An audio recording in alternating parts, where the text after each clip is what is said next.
শুক্রবার ৯ জিলহজ ১০ হিজরি সনে হজের সময় আরাফা ময়দানে দুপুরের পর হযরত মুহাম্মদ সাল্লাল্লাহু আলাইহি ওয়াসাল্লাম লক্ষাধিক সাহাবীর সমাবেশে ঐতিহাসিক ভাষণ দেন। হামদ ও সানার পর তিনি বলেন, হে মানুষ, তোমরা আমার কথা শোনো।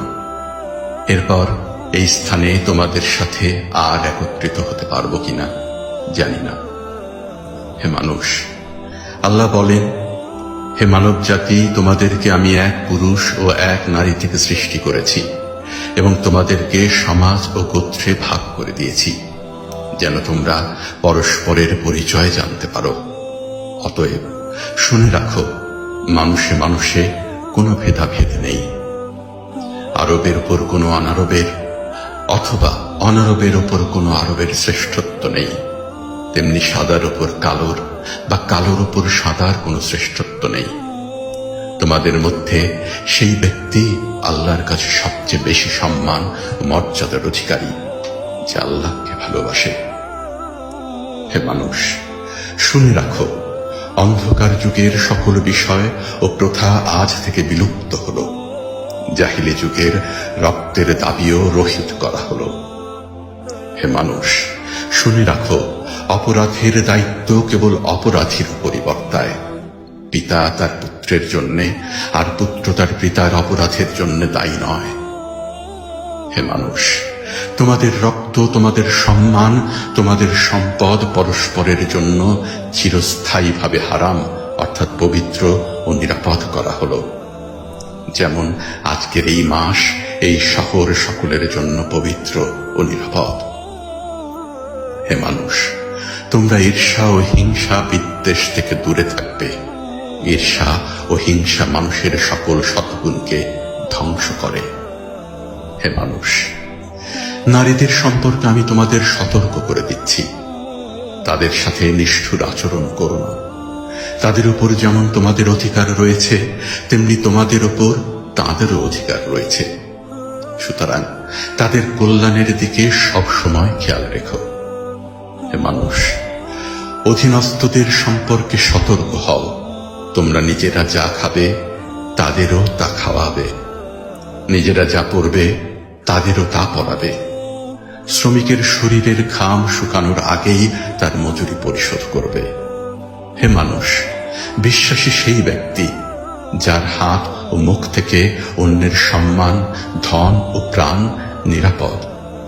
সে নিজের জন্য যা পছন্দ করে, অন্যের জন্য তাই পছন্দ করে। হে মানুষ, বিশ্বাসীরা পরস্পরের ভাই। সাবধান, তোমরা একজন আরেকজনকে হত্যা করার মতো কুফরি কাজে লিপ্ত হয়েও না। হে মানুষ, শুনে রাখো, আজ হতে বংশগত শ্রেষ্ঠত্ব বা কৌলীন প্রথা বিলুপ্ত করা হলো। কুলীন বা শ্রেষ্ঠ সেই যে বিশ্বাসী ও মানুষের উপকার করে। হে মানুষ, ঋণ অবশ্যই ফেরত দিতে হবে। বিশ্বস্ততার সাথে প্রত্যেকের আমানত রক্ষা করতে হবে। কারো সম্পত্তি সে যদি স্বেচ্ছায় না দেয়, তবে তা অপর কারো জন্য হালাল নয়। তোমরা কেউ দুর্বলের উপর অবিচার করো না। হে মানুষ, জ্ঞানীর কলমের কালি শহীদের রক্তের চেয়েও মূল্যবান। জ্ঞান অর্জন প্রত্যেক নরনারীর জন্য ফরজ, কারণ জ্ঞান মানুষকে সঠিক পথ দেখায়। জ্ঞান অর্জনের জন্য প্রয়োজনে তোমরা চিনে যাও। হে মানুষ, তোমরা তোমাদের প্রভুর ইবাদত করবে, নামাজ কায়েম করবে, যাকাত আদায় করবে, রোজা রাখবে, হজ করবে আর সঙ্গবদ্ধভাবে নেতাকে অনুসরণ করবে। তাহলে তোমরা জান্নাতে দাখিল হতে পারবে। হে মানুষ, শুনে রাখো, একজন কুস্তিকতাকার ব্যক্তিও যদি তোমাদের নেতা মনোনীত হয়, যতদিন পর্যন্ত সে আল্লাহর কিতাব অনুসারে তোমাদের পরিচালিত করবে, ততদিন পর্যন্ত তার আনুগত্য করা তোমাদের অবশ্য কর্তব্য। হে মানুষ, শুনে রাখো, আমার পর আর কোন নবী নেই।